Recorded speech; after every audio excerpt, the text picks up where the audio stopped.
Okay, the last light shoe dance we're going to show you is a slip jig.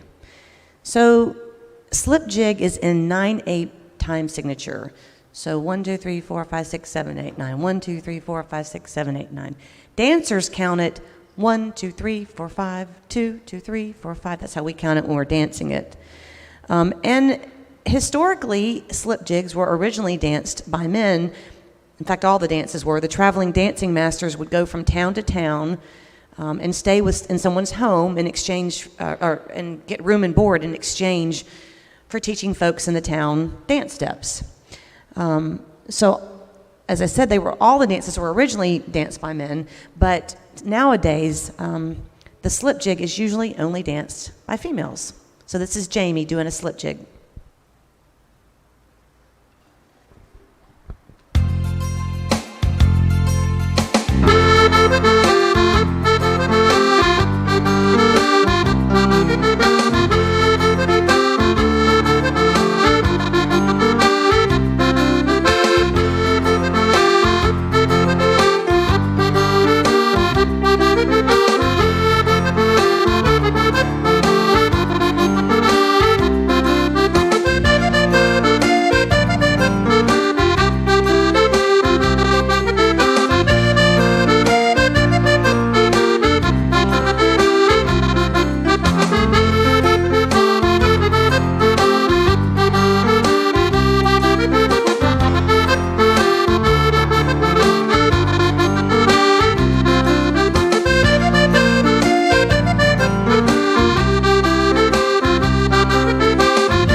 Now we're going to move to the heavy shoe solo dancing and dances. This class is relatively new to Irish dance. And when you start learning Irish dance, you start with the light shoe dances. So that's why you're seeing less heavy shoe dances and more light shoe dances. However, the reel that we did, the very first number where we showed you both the light and heavy dances, we were all doing heavy reel steps. We just weren't wearing the shoes. Now, the shoes which are quite an investment, by the way. So in addition to starting after light dances with heavy dances, you also have to, get the shoes. And they are expensive. So Marie's going to dance a treble jig for you now, and she has these shoes on right now, the heavy shoes. They are, unlike tap shoes with metal taps on the bottom or metal plates on the bottom, they are raised up wooden or fiberglass tips and heels to make the percussive sounds from the shoes. And as I said, she's going to do a treble jig. It is a jig, so it is also in 6/8 time signature, just like the other light shoe jigs that you saw. But the music is slowed down to fit more beats into the step, more batters, to make the steps more interesting. And the feet literally become a percussion instrument. I think that's it. You've seen what they look like, and now you're going to watch her dance a treble jig.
Okay, the next, Marie's going to also dance a hornpipe next, but there's traditional hornpipe, which is in 4/4 time, like a reel.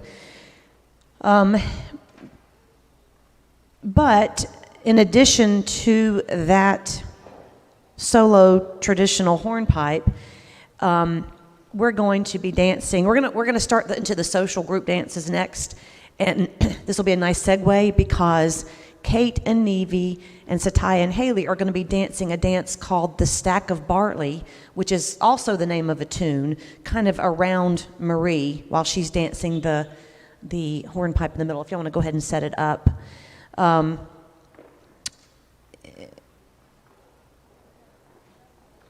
So the Stack of Barley is a ceilidh dance, and I'll explain about those later, but if this was being danced at a ceilidh, which is like a big old Irish dance party, the couples would dance this dance in an anti-clockwise fashion around the hall. So this is a traditional hornpipe and the Stack of Barley.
We're going to move into the ceilidh dances, so the fairy three-hand will be next, ladies. Okay, so ceilidh dances. So group social dances are, in the Irish dance tradition, are largely divided into two groups, ceilidh dances and set dances. And we'll talk about the set dances later. But ceilidh dances, or ceilidh, originally meant a gathering of neighbors at a house at night to have a chat and an enjoyable time together. It was some time before music and dancing became a part of the ceilidh, and now a ceilidh has come to mean a gathering for the purpose of enjoyment, dancing traditional Irish dances to traditional Irish music played by a group of musicians. Ceilidh dancing was invented by the dancing masters for those who were not able to easily do the solo dancing, the step dancing, because the footwork in these ceilidh dances is very basic solo light shoe dancing steps. The ceilidh dances consist of dances that are meant for anywhere from 2 to 16 people actually. And they're also progressive dances where any large number of people can participate. We're going to show you some of both.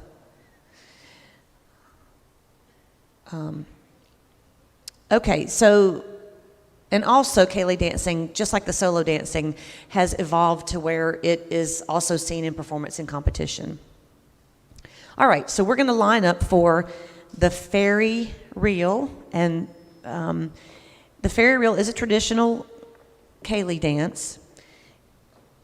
It is actually a progressive dance, so you can see that they're 3 facing 3. And if we were at a ceilidh, they would dance together and they would pass through and dance with the next oncoming trio of dancers and so on until they got down the hall to the end of the hall.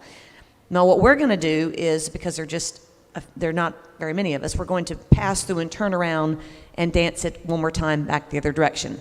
But what we're going to dance in between that is a three-hand figure dance. It's a three-hand reel that was created and meant to go with the fairy reel, so that if you got all the way to the end of the hall and before you turned around and came back, you would dance this three-hand figure dance that they're going to do. And the movements kind of match up with what's happening in the fairy reel. So figure dances, which are also seen in competition and performance, are created or choreographed. They're not traditionally set. And so this particular one was created, choreographed by Meridian Swaim out of New Orleans. And I think that's about it. So we're going to do the fairy reel into the three-hand, back into the fairy reel.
Okay, so that was an example of a ceilidh dance, and now we're going to move to set dancing.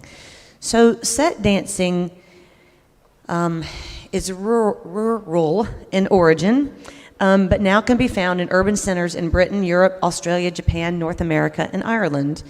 It is danced in sets of 4 couples or half sets of 2 couples, and it's the predecessor to our country square dancing. It too has evolved where it can be found in performances and competitions. The shoes worn were originally rather, leather-bottomed everyday street shoes. But now almost anything goes, from ordinary street shoes to jazz or character shoes to metal pieces being added to the bottom of the shoes like mine, or even heavy shoes, the heavy shoes that Marie had on to emphasize the beats and battering in some of the dances. The ones we're doing today, you're not going to see very much battering. And the music that set dancing uses, lots of different kinds. You'll see dances to reels, jigs, hornpipes, slides, polkas, and waltzes. Many of the set dances have 2 to 7 figures dance sequentially with a stop in between figures. And such is the case with this one. We're going to do the Shona Waltz next. Also, these dances are often named after the towns where they originated. And this one is called, well, this is the waltz figure from the Shona set. Now, Shona means Shannon in Irish, and this set was created in Limerick, through which the Shannon River runs. Now, there's something unique about this dance. We are I'm going to be dancing this one too. We are the gents, or the faux gents in this case, and the brooms are going to be the ladies. This kind of came about when we were short some personnel in a performance in the past, and but we kind of like it, and we've kept it. It's kind of an audience favorite, and the swish sound that the brush makes kind of adds to the rhythm of the whole thing. So I think you're going to enjoy it. Oh, speaking of which, so I said that we're the faux gents, and then the brooms are the ladies. So when we line up, you'll see the gents are on the left, and ladies are on the right. And why is that? Because ladies are always, there you go. Don't forget that, especially you gentlemen out there. All right, so this is the waltz figure of the Shona set.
So next we're going to dance a polka for you, a set dance called the Ballyvorney set.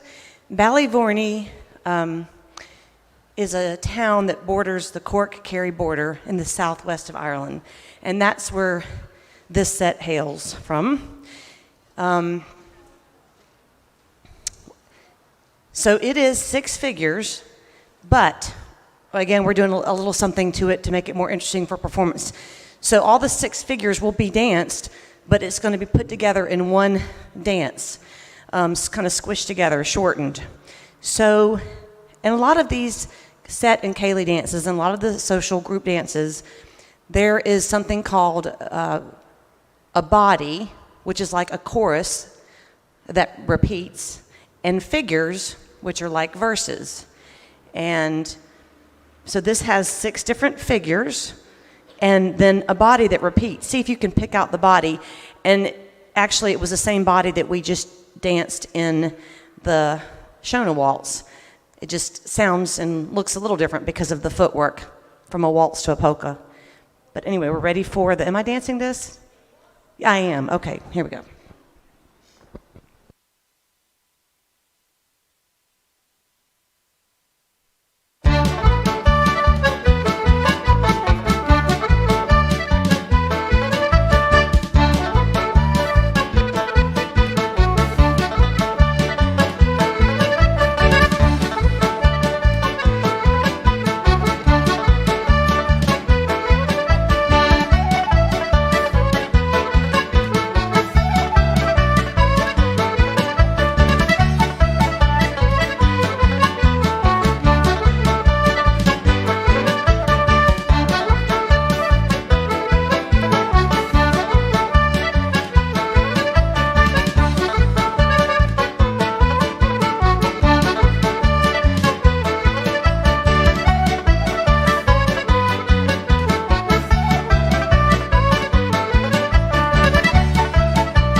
Okay.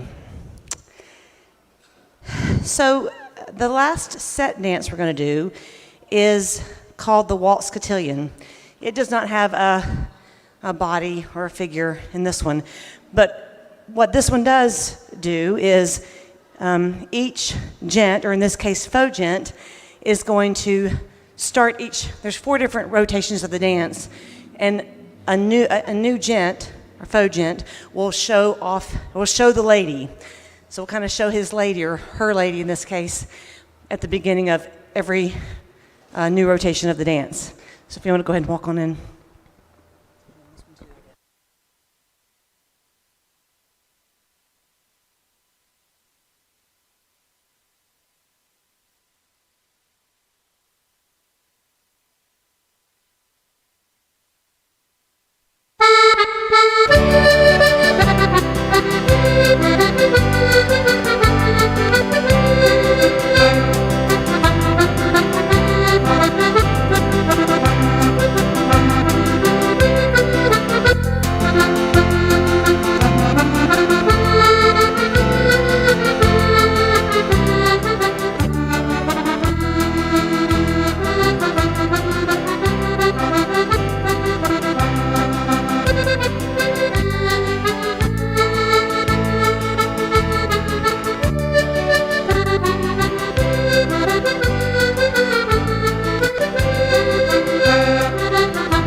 Okay, so if y'all want to get warm for a little bit, I'm going to show them a little bit of the regional traditional dancing and maybe take some question and answers if we have some time, and then we'll perform our one last number, okay?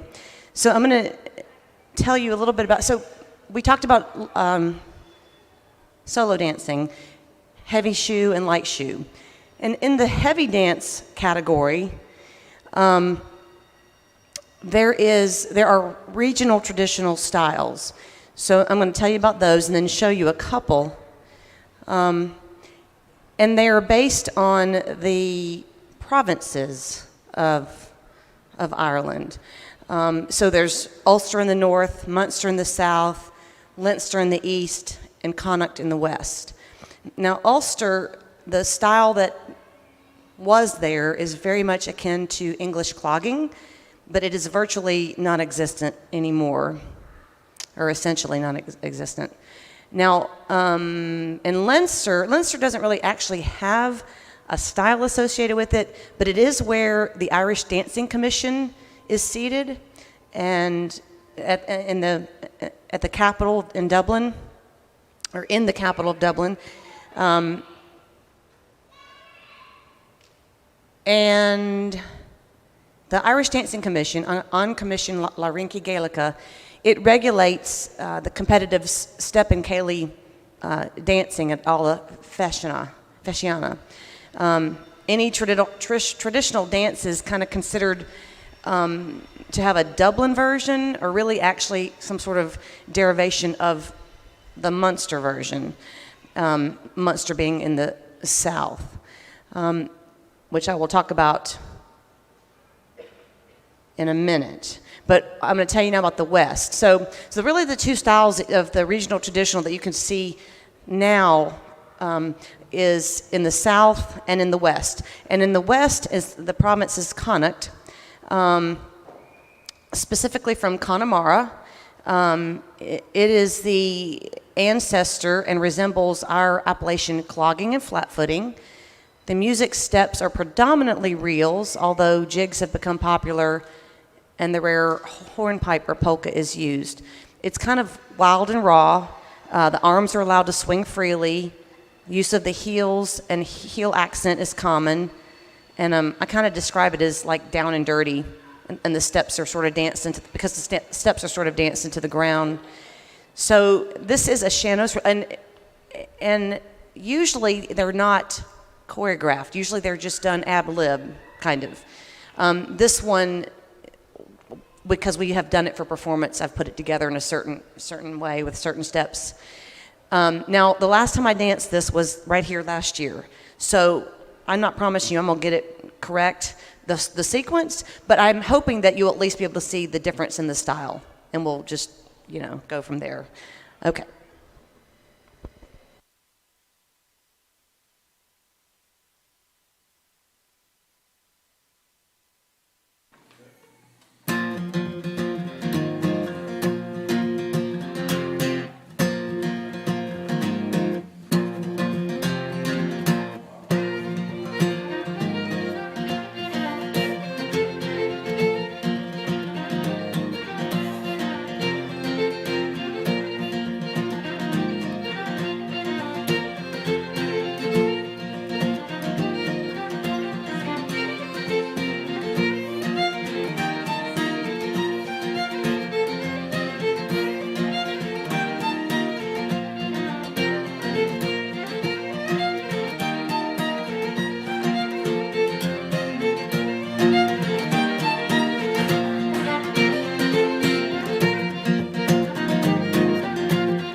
So again, that was a Shanos. Shanos is the style found in the West. Now I'm going to show you this same, what am I trying to say?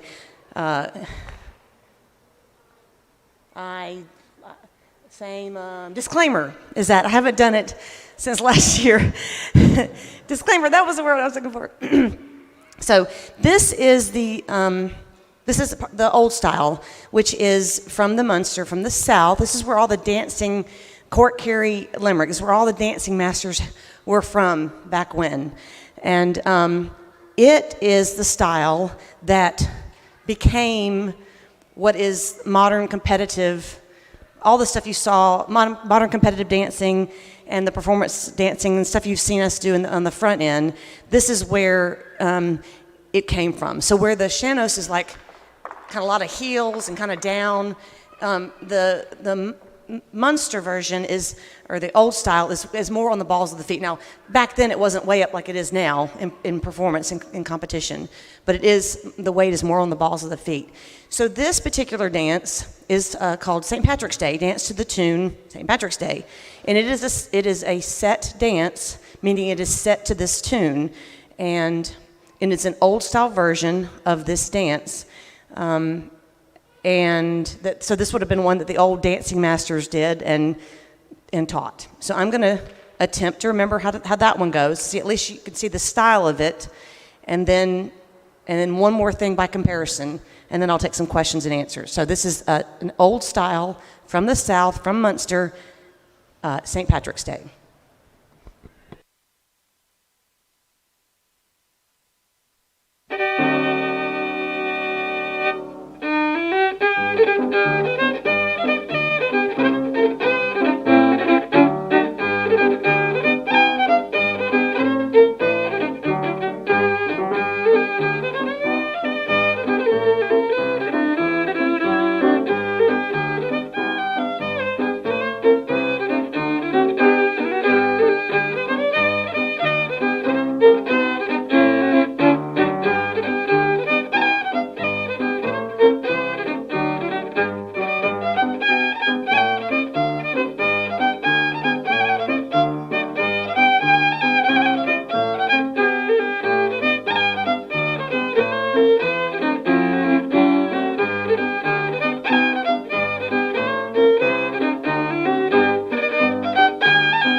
Okay, so I almost made it. All right, now this one I should do better. This is the St. Patrick's Day that if you went anywhere, almost anywhere in the world, and played the music, this is what you would see. Maybe a slight variation here or there in a step or two, a movement or two, but mostly it's the same. It is done in competition, and normally you would wear the heavy shoes that Marie had on. I'm just wearing my set shoes with taps. But this one, you can see it's up and higher and off the ground, and it's gonna wear me out, so that's why I'm doing it last. And then we'll take questions and answers, okay? So this is modern competitive although traditional St. Patrick's Day.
We have about 20 minutes.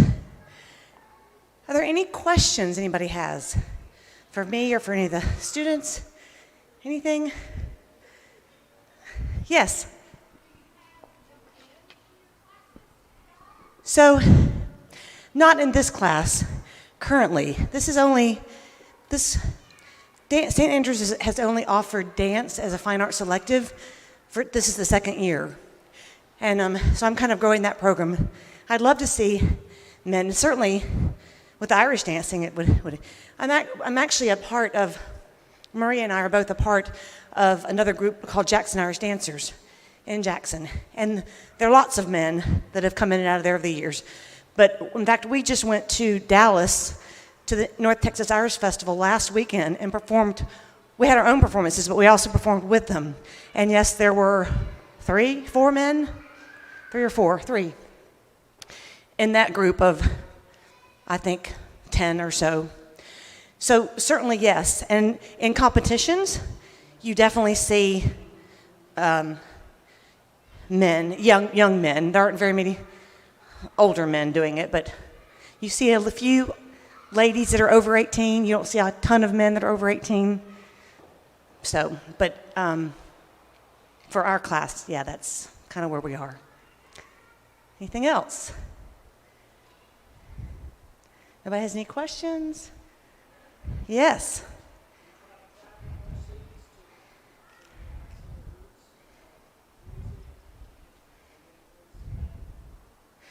Okay, I heard, are you traveling overseas?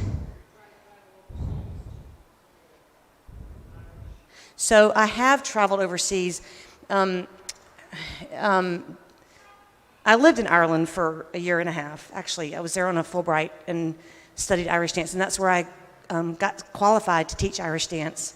In fact, I'm certified to teach. I took the Gaelic speaking portion of the exam so that I could be qualified to teach in Ireland. So, and then after that, And Marie who's 15 now, was 2, less than 2, because, she was able to go free on the international flight. And, but I was pregnant with my son, Sam, and we took some of the Jackson Irish Dance folks over, and we actually competed at I think it was the All Irelands in Killarney. So I've done that once, taking folks to competition. We also did some other competitions in New Orleans and Little Rock, but primarily the Jackson Irish Dancers are a performance group, not competitive. But so it's entirely possible. In fact, we've got a school trip coming up to Ireland and Scotland and London, and so who knows? Maybe that'll happen. Anything else? Anybody else? Oh. How heavy are the heavy shoes? Why don't you go bring them to? Yeah, I mean, they're, I'll be interested to see what you think. Straight back. They're made of leather. It's just that the pieces that are heavy are going to be the tips and the heels. It's not super heavy, but. So I haven't priced them. I mean, I haven't priced them well over $100, like probably closer to $200. I haven't had them in a long time, so they're not cheap. And to be honest, though she's got mine on, I had from doing all this for so long, I had foot surgery on my left foot. From when you learn Irish dance, you learn everything on the right foot. And then the teacher says, go home and do it on the left. And so, but you learn everything. So you're standing on your left the whole time. And so right there at that crease where that tip was, you saw where the tip was, I ended up having a bone spur that had to be removed. And so I have put those shoes on one time for a kind of important performance with Eric that y'all have met, that they've danced with. At JA, it was some famous Irish musicians had come into town, and they needed a couple of dancers. So I put it on and prayed and got through that. But other than that, I don't wear those anymore. That's why I wear these set shoes and just put the taps on the bottom of them. So, I mean, it's just like dancers get ballet dancers that have problems with their feet and hips. And, same thing happens with Irish dancers. It's a lot. It's very heavy. You can see it's very heavy on the bottom half of the body, the legs and the feet. Arms aren't used much. That's just the style, except when you're doing social dancing, So, anything else? How are we doing on time? Okay, so we're going to finish up with, for our last selection, it is a Sharon Shannon, who's a Irish artist. This is one of her songs called A Bag of Cats, and it's just some reels. Everything you're going to see in here, you've already seen today. You're going to see some light shoe reels. You're going to see a piece of the piece of the 3 hand that we did with the fairy, and you're going to see those heavy reels that we did at the very beginning. Okay, so but this is kind of a fun way to end, and we've enjoyed being here. Thanks to Elizabeth, wherever she is in the Max, for inviting us and having us again. Thanks for coming out and enjoying this beautiful day and beautiful weather, and I hope everybody enjoys the rest of your day. Thanks again. So we're St. Andrew's Episcopal School, Jackson, Mississippi.